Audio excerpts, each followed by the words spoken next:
Hello and welcome to this game review featuring an Anatoly Karpov game from 1972. Anatoly Karpov, he became world champion by default. He was supposed to play Bobby Fischer in 1975, but Fischer decided not to play and forfeited his title, and Karpov became the world champion. This game takes place before that in 1972 in San Antonio against Walter S. Brown. And we're going to see a game in which a weak square is used to advantage. I had a request by a viewer wanting to see some information on how to use weak squares. So this game should be a good example. It begins with c4, c5, and then we have an interesting choice. Often the knight would jump up here, but instead Karpov decides to play b3. And then we have knight developing to f6, the best move according to the computer. And now the bishop is fianchettoed, aiming up through the center and towards the king side. So the game continues with g6. According to the computer, this is an inaccuracy, but it's still early in the game. And when the inaccuracy is only 0.27 versus negative 0.04, if you can see this up here, it's not too much of a difference. So now this is very interesting. Karpov immediately gives up his bishop pair, and we'll see why. He didn't really do it to double these pawns up here, because these pawns are pretty strong. It kind of helps fortify the king a little bit more. But the reason this was done is to create a weak square. Now, you may think, well, I understand weak pawns, doubled pawns, like these could be a weakness in the end game, these doubled pawns, because the first pawn is blocking the one behind it. Isolated pawns can be weak, but what is a weak square? Well, a weak square is basically a square that you can use for your advantage, most likely or normally by placing a piece there. So immediately we see Karpov jumping his knight up to c3, and from there he could place this knight on the weak square. And a weak square is one that cannot be attacked by an enemy pawn. So we see there's no pawns here on the e file, no pawn that could move here on the c file or e file to attack and cover this square. So now this is a weak square in black's position, and Karpov's going to try and take advantage of it. So the game continues with the bishop fianchettoing, and so in the future that bishop could try and knock out that knight, or even pin the knight here to the rook and prevent it from jumping forward here. So let's see what Karpov does. Well, he decides to fianchetto the other bishop, and what this will do is give him more control of that weak square. So not only will he have a knight lined up on it, but now he'll have the bishop once he fianchettos, also attacking that weak square. All right, so now maybe black is trying to place his knight on one of these squares, but remember, a weak square is one that cannot be attacked by enemy pawns. So if the knight comes forward, this pawn could push forward and attack here, or if the knight moves here, this pawn could move up and attack. So we see the difference. And a weak square can also be called an outpost if you can place a piece there, and knights are generally great pieces to place on an outpost, or a weak square that cannot be attacked by an enemy pawn. All right, so the bishop fianchettos, and now we have this doubled pawn, the first one pushing forward, which unleashes the bishop down through the center, kind of pins the knight to the rook. So the game continues with this interesting move. E3 is played. So one, it keeps the knight out of this square here. But as we'll see, it'll allow the knight to jump here and back up the other knight. And that's another way to really take advantage of weak squares with the knights especially. You try and jump one knight up there and then bring the other knight in behind to back up the first knight. And then also you'll have the bishop, lining up on that weak square as well. So we have castling, and the knight does jump forward to back up the other knight. Now of course the knight might not want to move up here yet because the bishop could capture. But if this bishop disappears, then it'll leave weak squares around the king. Now, weak squares, they're not only one that you can use to your advantage for an outpost, but you can have a series of weak squares or a weak color complex, which I'll go over that more in a future video. Today I'm just going to talk about an individual weak square like this one on d5. So the game continues with a6, and this prevents the knight from jumping forward. It might also allow the b pawn to push forward and try and get some activity on the queen side. So the game continues with the rook centralizing here, in case there are exchanges, and if this pawn pushed forward, perhaps there could be an exchange and the rook would be lined up on this. So now we do have this pawn push, but Karpov, instead of relieving the tension, he just pushes his pawn forward, gaining a little bit more space, and waits to see what his opponent will do. So now we have bishop developing, and this can be a good strategy when your opponent fianchettos a bishop, as white has done here. Well, a lot of times if you fianchetto your bishop, it'll help fight for that long diagonal as these bishops counter one another. And also, Walter Brown probably realizes that this weak square could be used for advantage by Karpov. So he's lining that bishop up on the weak square as well. So the game continues with castling, and now we have a pawn push, giving black a little bit more space. But what will Karpov do next? Well, he just pushes his queen forward, connects the rooks, and the game continues with queen lining up on queen here. And so what do you think Karpov should do next? Well, it looks like the computer recommends rook at f to d1. And of course, that's what he does. But now the computer's also saying that h4 would have been a good move, gaining space on the king side. But a lot of times you don't want to push pawns in front of your king because you can create weaknesses.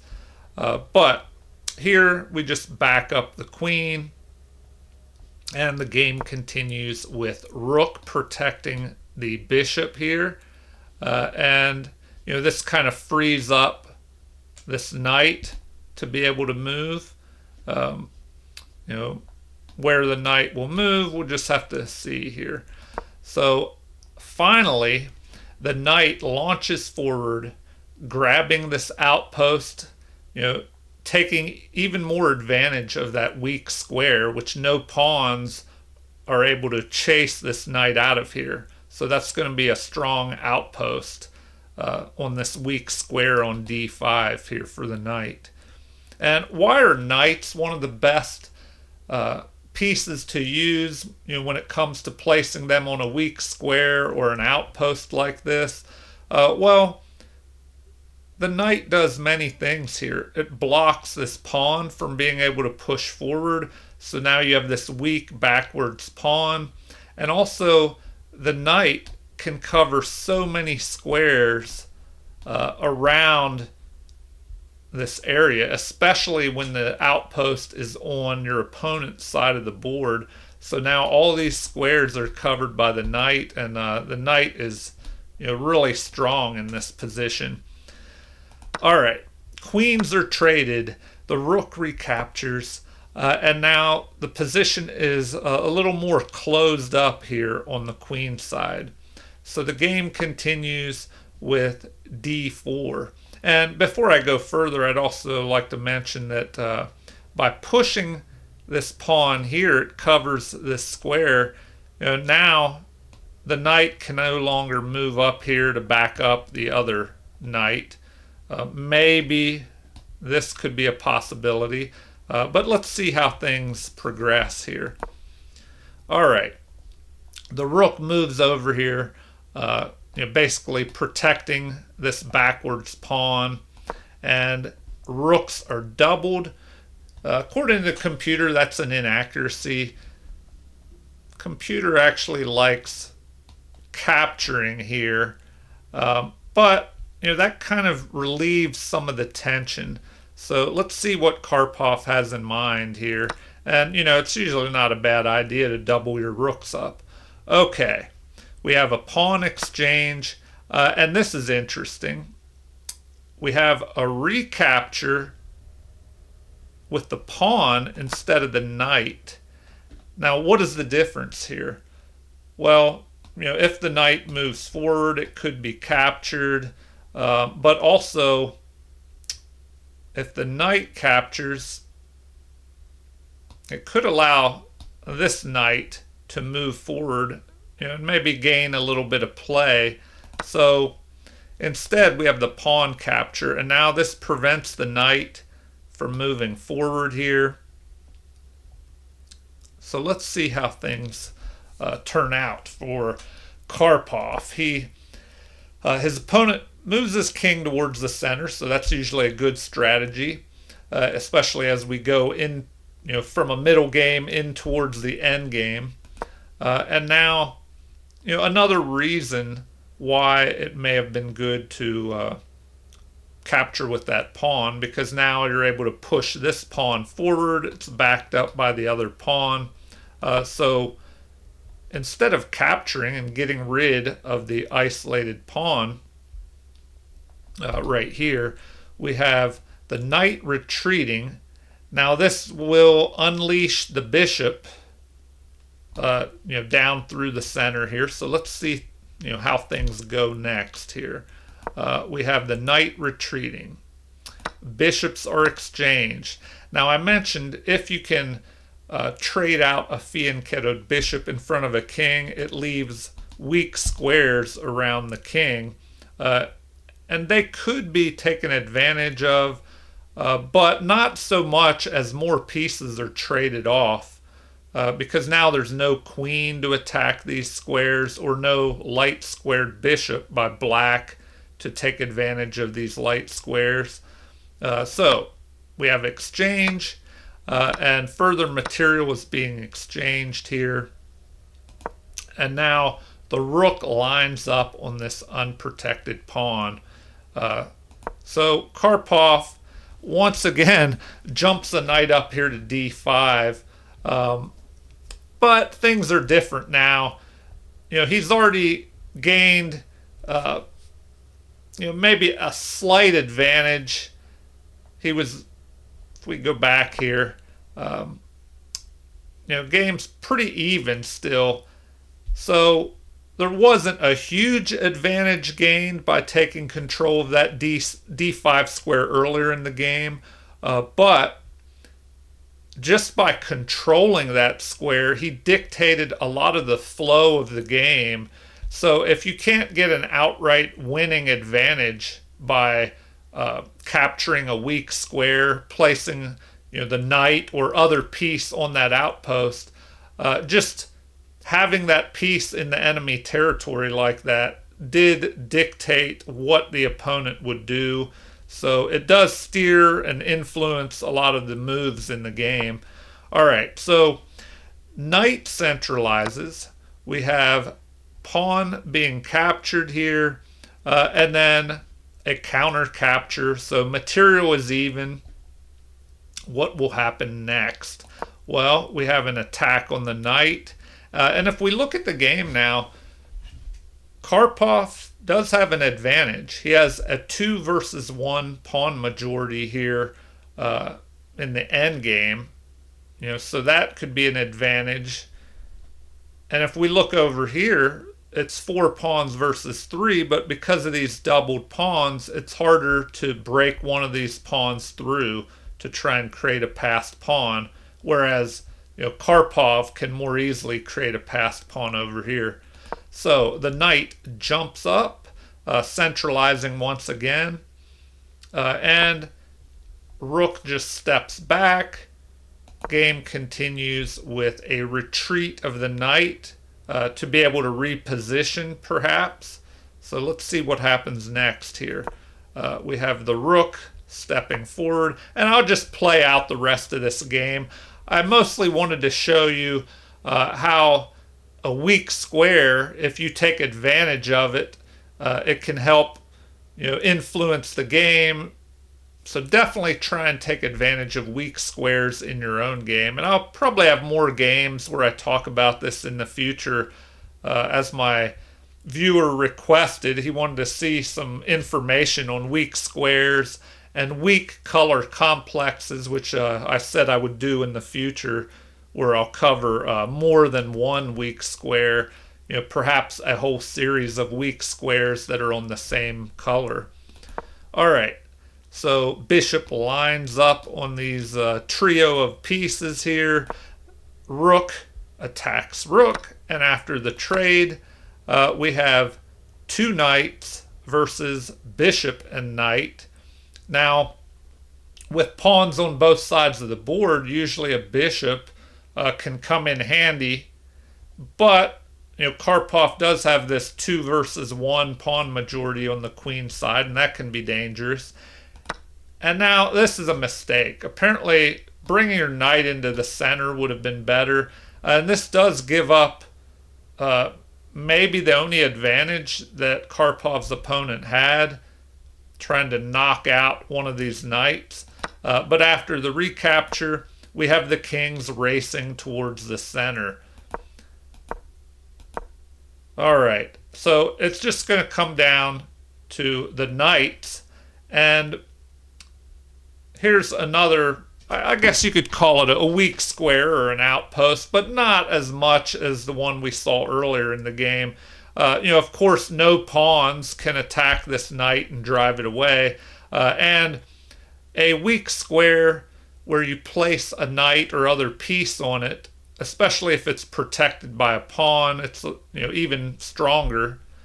And one other thing. If you place a piece on a weak square or an outpost, you have to watch out. If your opponent can capture that piece and just trade it away, then it's not as strong. So that's why earlier we saw Karpov having a fianchettoed bishop and knights lined up on this square. So the game continues with knight coming forward, and I'll just play out the end game here so you can see how this game came to a conclusion. All right, so here Karpov just keeps his knight, or excuse me, his king up towards the center here. He keeps his knight in this position.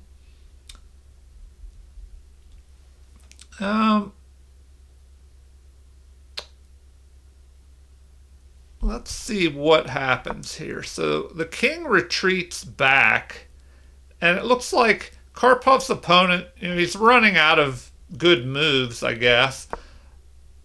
Karpov brings his king over towards the queen side. So let's see. The computer doesn't like that so much. It prefers f4. But if f4 is played, it makes it a little bit easier to push this pawn and then maybe push this one and trade off some pieces here. So let's see how things continue. Slowly and steadily, Karpov pushes his pawn forward. And computer does not like this. Once again, f4 is the preferred move. But maybe he didn't want, something like this. Although, I don't know, if that were played, it would allow the knight to fork king and pawn. But, perhaps Karpov didn't want the black king coming down here and attacking these pawns on the king side. So, pawn pushes forward. Karpov grabs the opposition versus his opponent's king.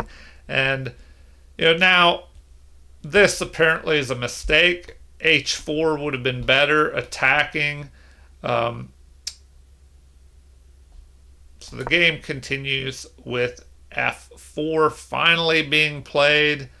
And now you don't want to capture here because it would just undouble the pawns. And then black would have a pawn majority over here.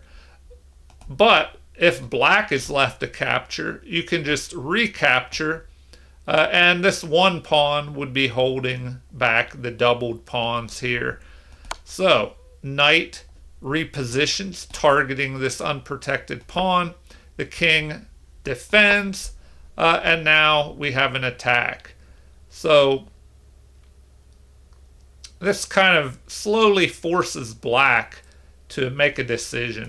So we have a capture, and we're in this position where this one pawn is holding back the pair of doubled pawns. The king is stuck defending this one. And so knight drops back to defend and free up the king to maybe move over here and try and stop the passed pawn, which could be created over here on the queen side.